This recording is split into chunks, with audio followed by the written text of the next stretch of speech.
Hello everyone, आज के इस वीडियो में हम देखने वाले हैं यूपी होमगार्ड के लिए सबसे महत्वपूर्ण प्रश्नों को।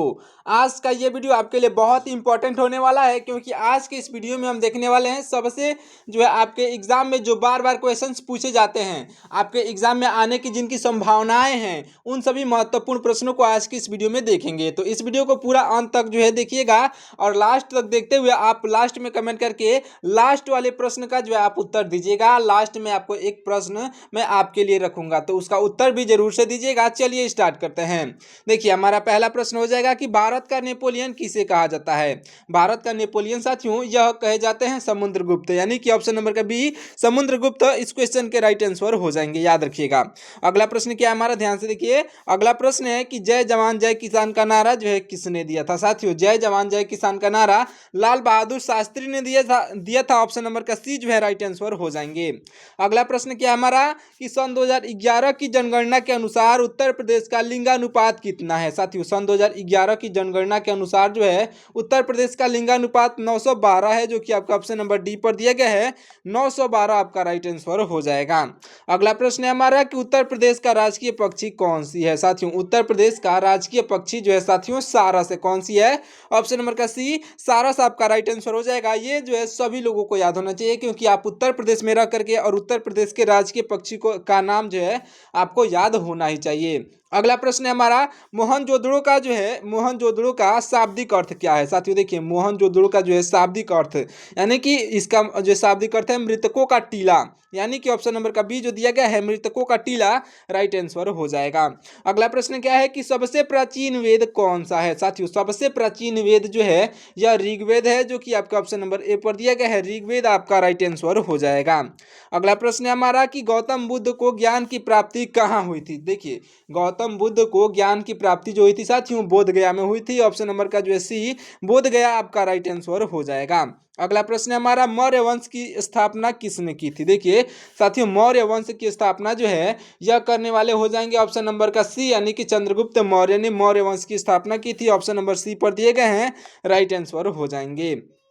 अगला प्रश्न है हमारा अशोक के शिलालेख किस लिपि में लिखे गए हैं। साथियों, अशोक के शिलालेख जो हैं यह लिखे गए हैं ब्राही लिपि में। याद रख लीजिएगा किस लिपि में लिखे गए हैं, तो ऑप्शन नंबर बी पर ब्राही लिपि दिया गया है, राइट आंसर हो जाएगा। देखिए, इस वीडियो को जो है इस वीडियो के क्वेश्चंस को जो है ढूंढ के लाने में बहुत ही मेहनत लगा है, बहुत ही टाइम लगा है। सारे ही प्रश्न मोस्ट इंपॉर्टेंट है जो कि आपके एग्जाम में पूछे गए थे।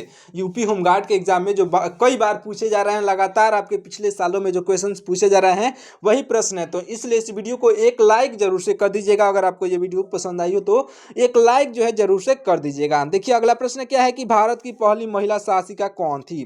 तो देखिए, भारत देश की पहली महिला शासिका साथियों रजिया सुल्तान थी, जो कि आपका ऑप्शन नंबर ए पर दी गई है। रजिया सुल्तान आपके राइट आंसर हो जाएंगी। अगला प्रश्न है हमारा आर्य समाज की स्थापना किसने की थी। देखिए, आर्य समाज की स्थापना साथियों करने वाले हो जाएंगे ऑप्शन नंबर का सी, यानी कि दयानंद सरस्वती आपके राइट आंसर हो जाएंगे। याद रखिएगा, ऑप्शन नंबर सी पर दिए गए हैं। दयानंद सरस्वती आर्य समाज के संस्थापक हैं। अगला प्रश्न है कि पंजाबी भाषा की लिपि कौन सी है। साथियों, पंजाबी भाषा की लिपि जो है यह गुरुमुखी है। कौन सी है? गुरुमुखी, जो कि आपका ऑप्शन नंबर बी पर दिया गया है पंजाबी भाषा की लिपि है। अगला प्रश्न है कि ओलंपिक ध्वज में जो है कितने गोले यानी कि छल्ले होते हैं। साथियों देखिए, ओलंपिक ध्वज में कुल गोलों की संख्या कितनी होती है, तो 5 होती है। ऑप्शन नंबर का सी जो है 5 आपका राइट आंसर हो जाएगा। अगला प्रश्न है हमारा कि भारत का शेक्सपियर जो है किसे कहा जाता है। याद रख लीजिएगा, भारत का शेक्सपियर जो है यह साथियों कालिदास को कहा जाता है। आपके ऑप्शन नंबर का जो है ए कालिदास आपके राइट आंसर हो जाएंगे, अच्छे से याद रखिएगा। अगला प्रश्न हमारा अष्टाध्यायी के लेखक कौन है। ये इंपॉर्टेंट क्वेश्चन है। अष्टाध्यायी के लेखक साथियों हो जाएंगे पाणिनि, यानी कि ऑप्शन नंबर का बी पाणिनि, ऑप्शन नंबर का बी जो है इस क्वेश्चन का राइट आंसर हो जाएगा। अगला प्रश्न है हमारा कंप्यूटर का पिता यानी कि फादर ऑफ कंप्यूटर किसे कहा जाता है। साथियों, कंप्यूटर के पिता किसे कहा जाता है, अगर आपको मालूम हो तो कमेंट करके बता दीजिएगा। जितने भी प्रश्नों का आपको जो है उत्तर सही सही मालूम हो तो आप उसे कमेंट करके एक बार बता दीजिएगा, तो आपको हमेशा के लिए याद हो जाएगा। याद रख लीजिए, इसको आप कमेंट करके जरूर से बताइएगा अगर आपको मालूम हो तो। देखिए, कंप्यूटर के पिता जो है साथियों कौन कहलाते हैं, अगर आपको मालूम हो तो कमेंट करके बता दीजिएगा। राइट आंसर हो जाएंगे आपके ऑप्शन नंबर का सी। याद रखिएगा, ऑप्शन नंबर का सी चार्ल्स बेबेज आपके राइट आंसर हो जाएंगे। अगला प्रश्न क्या हमारा कि अशोक के अभिलेखों को जो है सर्वप्रथम किसने पढ़ा था। तो साथियों, अशोक के अभिलेखों को सर्वप्रथम जेम्स प्रिंसेप ने पढ़ा था, जो कि आपका ऑप्शन नंबर सी पर दिया गया है। जेम्स प्रिंसेप राइट आंसर हो जाएंगे। अगला प्रश्न है हमारा कि हिंदी भाषा का पहला समाचार पत्र कौन सा था। साथियों देखिए, हिंदी भाषा का पहला समाचार पत्र यह साथियों था उदंत मार्तंड। उदंत मार्तंड जो कि आपका ऑप्शन नंबर बी पर दिया गया है, हिंदी भाषा का पहला समाचार पत्र था, याद रखिएगा। अगला प्रश्न है हमारा कि कौन सा मुगल बादशाह अनपढ़ यानी कि अशिक्षित था। तो यह अकबर थे साथियों, ऑप्शन नंबर का ए अकबर आपका राइट आंसर हो जाएंगे। अगला प्रश्न क्या है हमारा, लाल चींटियों में कौन सा अम्ल पाया जाता है। साथियों देखिए, लाल चींटियों में जो अम्ल पाया जाता है यह हो जाएगा आपका फार्मिक अम्ल। कौन सा, ऑप्शन नंबर बी पर दिया गया है, फार्मिक अम्ल जो है लाल चींटियों में पाया जाता है। अगला प्रश्न क्या है हमारा कि उत्तर प्रदेश राज्य का गठन कब हुआ था। यह भी वेरी वेरी इंपॉर्टेंट क्वेश्चन, याद रख लीजिएगा। उत्तर प्रदेश राज्य का गठन जो है कब हुआ था, राइट आंसर आपका हो जाएगा ऑप्शन नंबर का सी, यानी कि 24 जनवरी 1950 को हुआ था, याद रख लीजिएगा। ऑप्शन नंबर सी पर दिया गया है 24 जनवरी 1950 राइट आंसर होगा। अगला प्रश्न हमारा कि उत्तर प्रदेश की राजधानी क्या है। ये भी इंपॉर्टेंट क्वेश्चन है, याद रख लीजिएगा। उत्तर प्रदेश की राजधानी क्या है, तो आपका राइट आंसर हो जाएगा उत्तर प्रदेश की राजधानी जो है लखनऊ है साथियों। ऑप्शन नंबर का सी लखनऊ आपका राइट आंसर हो जाएगा। अगला प्रश्न है हमारा, उत्तर प्रदेश की सबसे लंबी नदी कौन सी है। देखिए, उत्तर प्रदेश की सबसे लंबी नदी जो है यह साथियों गंगा नदी है, जो कि आपका ऑप्शन नंबर बी पर दी गई है, गंगा नदी राइट आंसर हो जाएगा। अगला प्रश्न है कि बनारस को जो है और किस नाम से जाना जाता है। साथियों देखिए, बनारस को और जो है काशी के नाम से जाना जाता है, ऑप्शन नंबर का बी काशी आपका राइट आंसर हो जाएगा। अगला प्रश्न है कि अयोध्या किस नदी के जो है के किनारे स्थित है।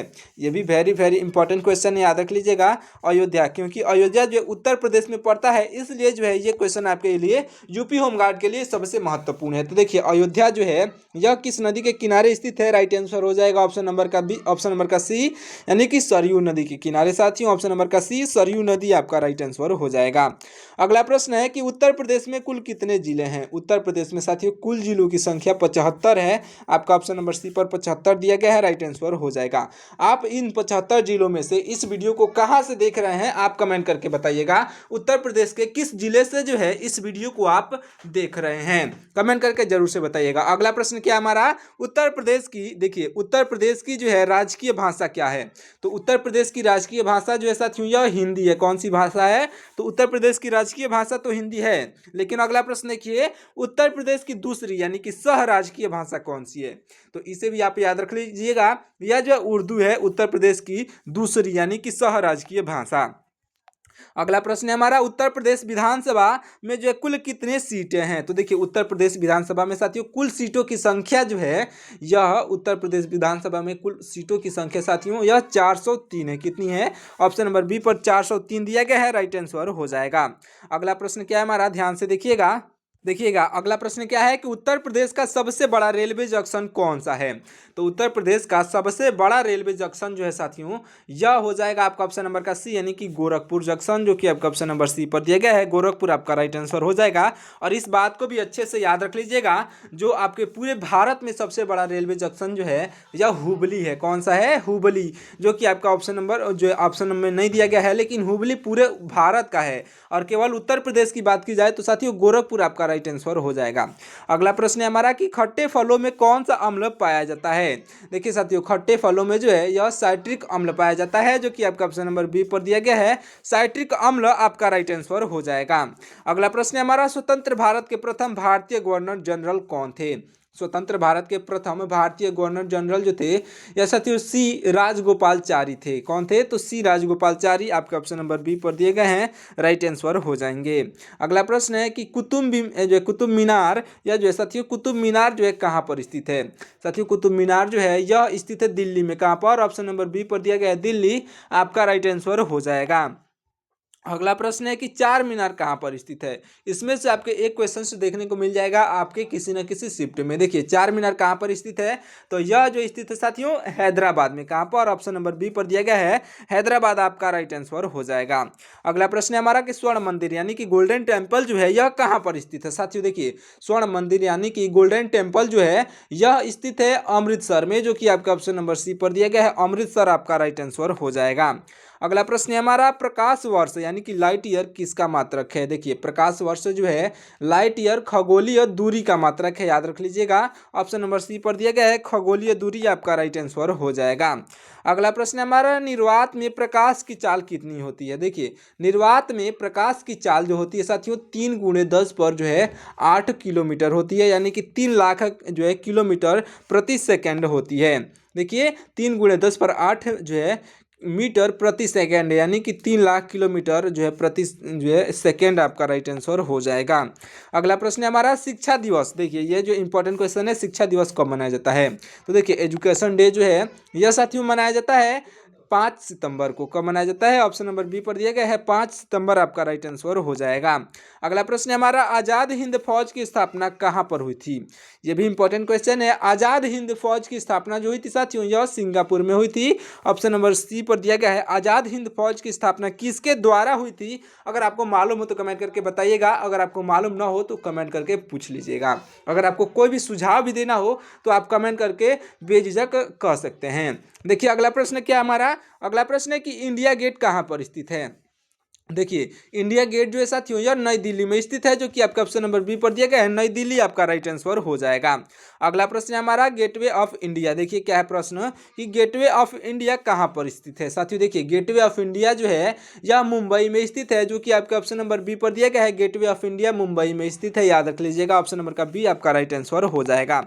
देखिए लेकिन आप जो है इस वीडियो को एक लाइक जरूर से कर दीजिएगा। अगर जो आप जो है इस वीडियो को जो है अच्छे से पढ़ के याद कर रहे हैं तो इस वीडियो को एक लाइक जरूर से कर दीजिएगा, ताकि आने वाले वीडियो बनाने में हमको और भी मोटिवेशन मिले, और जो है हम आपको सबसे अच्छे अच्छे प्रश्न जो कि आपके बहुत इंपॉर्टेंट है, जो कि आपके एग्जाम में पूछे जाएंगे, उन सभी प्रश्नों को बना सकें। तो वीडियो को एक लाइक जरूर से कर दीजिएगा। अगला प्रश्न क्या हमारा कि सिंधु घाटी सभ्यता का प्रमुख बंदरगाह कौन सा था? तो देखिए सिंधु घाटी सभ्यता का प्रमुख बंदरगाह जो था यह था साथियों लोथल। कौन सा था? ऑप्शन नंबर बी पर दिया गया है लोथल, आपका राइट आंसर हो जाएगा।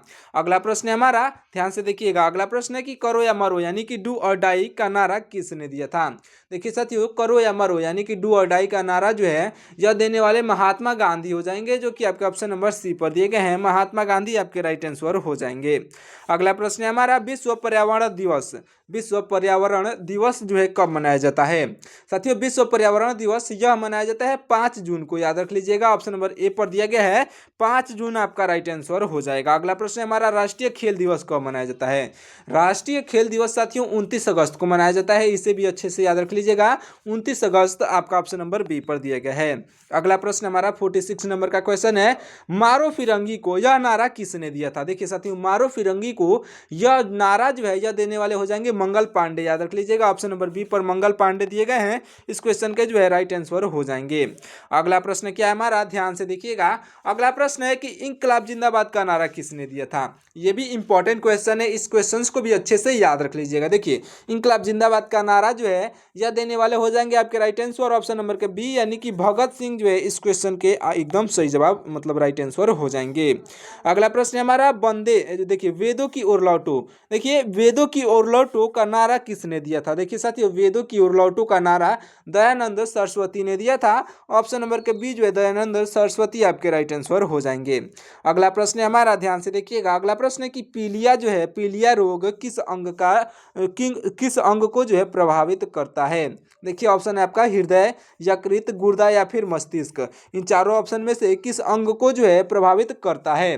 तो आपका राइट आंसर हो जाएगा साथियों ऑप्शन नंबर का बी, यानी कि यकृत को प्रभावित करता है। ऑप्शन नंबर का बी यकृत, आपका राइट आंसर हो जाएगा। अगला प्रश्न है हमारा, देखिएगा काजीरंगा राष्ट्रीय उद्यान किस राज्य में स्थित है? साथियों काजीरंगा राष्ट्रीय उद्यान जो है यह स्थित है असम में, यानी कि ऑप्शन नंबर का बी जो है इस क्वेश्चन का राइट आंसर हो जाएगा। अगला प्रश्न है हमारा, 1857 का विद्रोह कहाँ से शुरू हुआ था? देखिए 1857 का विद्रोह जो है यह शुरू हुआ था साथियों मेरठ से, जो कि आपका ऑप्शन नंबर बी पर दिया गया है मेरठ, जो इस क्वेश्चन का राइट आंसर हो जाएगा। अगला प्रश्न है हमारा, दांडी मार्च यानी कि नमक सत्याग्रह जो था यह कब शुरू हुआ था? तो साथियों देखिए नमक सत्याग्रह 1930 में शुरू हुआ था, जो कि आपका ऑप्शन नंबर ए पर दिया गया है 1930, आपका राइट आंसर हो जाएगा। अगला प्रश्न है हमारा, महात्मा गांधी को राष्ट्रपिता सर्वप्रथम किसने कहा था? महात्मा गांधी को राष्ट्रपिता सर्वप्रथम रविंद्रनाथ टैगोर ने कहा था साथियों। ऑप्शन नंबर के सी जो है राइट आंसर हो जाएंगे। राष्ट्रपिता जो है सर्वप्रथम रविंद्रनाथ टैगोर ने कहा था। अगला प्रश्न है हमारा, जालियांवाला बाग हत्याकांड कब हुआ था? ये क्वेश्चन जो है आपके हर एक कॉम्पिटेटिव एग्जाम में कई बार पूछा गया है, याद रख लीजिएगा। जालियांवाला बाग हत्याकांड जो हुआ था 13 अप्रैल 1919 को हुआ था। आपके ऑप्शन नंबर ए पर दिया गया है, आपका राइट आंसर हो जाएगा, अच्छे से याद रखिएगा। अगला प्रश्न है हमारा, ध्यान से देखिएगा। अगला प्रश्न है कि भारतीय संविधान पूर्ण रूप से कब लागू हुआ था? देखिए, भारतीय संविधान पूर्ण रूप से साथियों 26 जनवरी 1950 को लागू हुआ था। ऑप्शन नंबर का बी 26 जनवरी 1950 आपका राइट आंसर हो जाएगा। अगला प्रश्न है हमारा, भारत के प्रथम राष्ट्रपति कौन थे? तो देखिए, भारत के प्रथम राष्ट्रपति जो थे डॉक्टर राजेंद्र प्रसाद जी थे, जो कि आपका ऑप्शन नंबर जो है डॉक्टर राजेंद्र प्रसाद जी आपके ऑप्शन नंबर बी पर दिए गए हैं, राइट आंसर हो जाएंगे। अगला प्रश्न है हमारा, भारत के प्रथम उपराष्ट्रपति कौन थे? देखिए, भारत के प्रथम उपराष्ट्रपति जो थे साथियों डॉक्टर सर्वपल्ली राधाकृष्णन थे, याद रख लीजिएगा। ऑप्शन नंबर का ए डॉक्टर सर्वपल्ली राधाकृष्णन आपके राइट आंसर हो जाएंगे। अगला प्रश्न है हमारा, पृथ्वी पर कुल कितने महाद्वीप हैं? देखिए, पृथ्वी पर जो है कुल महाद्वीपों की संख्या जो है यह 7 है, याद रख लीजिएगा। ऑप्शन नंबर सी पर 7 दिया गया है, राइट आंसर हो जाएगा। अगला प्रश्न है हमारा कि कर्क रेखा भारत के कितने राज्यों से होकर के गुजरती है? देखिए, कर्क रेखा जो है साथियों, यह कर्क रेखा भारत से, देखिए कर्क रेखा भारत के कितने राज्यों से होकर के गुजरती है? तो राइट आंसर हो जाएगा ऑप्शन नंबर का बी, यानी कि 8 राज्यों से होकर के गुजरती है कर्क रेखा। अगला प्रश्न है हमारा, भारत की सबसे लंबी नदी कौन सी है? देखिए, भारत की सबसे लंबी नदी जो है यह साथियों हो जाएगी आपकी गंगा नदी, जो कि आपका ऑप्शन नंबर बी पर दी गई है, गंगा नदी राइट आंसर हो जाएगी। अगला प्रश्न है हमारा, भारत की सबसे बड़ी खारे पानी की झील कौन सी है? देखिए, भारत की सबसे बड़ी खारे पानी की झील जो है साथियों यह चिल्का झील है, जो कि आपका ऑप्शन नंबर बी पर दिया गया है, चिल्का झील राइट आंसर हो जाएगा। अगला प्रश्न है हमारा, भारत का सबसे ऊंचा पर्वत शिखर जो कि K2 कौन सा है? तो साथियों देखिए, भारत का सबसे ऊंचा पर्वत शिखर जो है यह गाडविन जो आस्टीन है। देखिए, गाडविन आस्टीन जिसे हम लोग K2 के नाम से जानते हैं, आपका ऑप्शन नंबर का बी जो है आपका राइट आंसर हो जाएगा। यहाँ पर जो है हिंट भी दे दिया गया था K2, लेकिन आपके एग्जाम में जो है यहाँ पर हिंट नहीं मिलेगा, याद रख लीजिएगा। अगला प्रश्न है हमारा, थार मरुस्थल किस राज्य में स्थित है? देखिए, थार मरुस्थल जो है यह स्थित है साथियों राजस्थान में। देखिए, ऑप्शन नंबर का सी राजस्थान आपका राइट आंसर हो जाएगा। देखिए, अभी तक आपने इस वीडियो को लाइक नहीं किया है तो इस वीडियो को एक लाइक करके और साथ ही साथ चैनल को सब्सक्राइब कर लीजिएगा और बेल आइकन को भी ऑन कर लीजिएगा, ताकि आपके पास जो है हमारे वीडियो का नोटिफिकेशन पहुंच सके। बेल आइकन को जो ऑन कर लीजिएगा। अगला प्रश्न है हमारा, देखिए, बाणभट्ट जो है किस सम्राट के दरबारी कवि थे? साथियों, बाणभट्ट जो थे साथियों हर्षवर्धन के दरबारी कवि थे, याद रख लीजिएगा। ऑप्शन नंबर सी पर हर्षवर्धन दिए गए हैं, राइट आंसर हो जाएंगे। अगला प्रश्न है हमारा, मगध जो है, देखिए जो मगध महाजनपद की राजधानी क्या थी? राइट आंसर हो जाएगा साथियों, इसकी राजधानी जो थी यह राजगीर थी, यानी कि राजगीर जिसे हम लोग पहले जाना करते थे, इस समय वर्तमान में जो है राजगीर के नाम से जाना जाता है, याद रखिएगा। अगला प्रश्न है हमारा, जो है खनवा का युद्ध जो कि 1527 में हुआ था किसके बीच हुआ था? तो देखिए साथियों, खनवा का युद्ध जो हुआ था बाबर और राणा सांगा के बीच हुआ था। बाबर और राणा सांगा जो कि आपके ऑप्शन नंबर बी पर दिए गए हैं, राइट आंसर हो जाएंगे, याद रख लीजिएगा। अगला प्रश्न ध्यान से देखिए रजिया सुल्तान किस वंश से संबंधित थी? तो देखिए, रजिया सुल्तान जो थी जो साथियों गुलाम वंश से संबंधित थी। आपका ऑप्शन नंबर का जो है यह ऑप्शन नंबर का सी गुलाम वंश आपका राइट आंसर हो जाएगा, अच्छे से याद रखिएगा। अगला प्रश्न क्या है हमारा, किस मुगल बादशाह को जो है आलमगीर कहा जाता था? तो देखिए, आलमगीर जो कहा जाता था साथियों या औरंगजेब को कहा जाता था। ऑप्शन नंबर का सी आपके राइट आंसर हो जाएंगे। अगर आप इस वीडियो को यहाँ तक देखते हुए आ चुके हैं तो इस वीडियो को एक लाइक कर दीजिएगा। नीचे आपको हाइप का ऑप्शन दिख रहा होगा, वीडियो बनाने में बहुत ही मेहनत लगता है। अगर आप एक हाइप करेंगे तो ये वीडियो जो है 10 बच्चों के पास और एक्स्ट्रा भेजा जाएगा, जिससे कि आप जो है और स्टूडेंट्स को भी फायदा होगा और जो है हमें भी मोटिवेशन मिलेगा। तो इस वीडियो को जो है हाइप जरूर से कर दीजिएगा। नीचे आपको हाइप का ऑप्शन दिख रहा होगा, 3 बार हाइप किया जा सकता है, एक जो है आदमी मतलब एक जो है आपका स्टूडेंट जो है एक स्टूडेंट 3 बार जो है उसे हाइप कर सकता है। तो हाइप जरूर से करिएगा।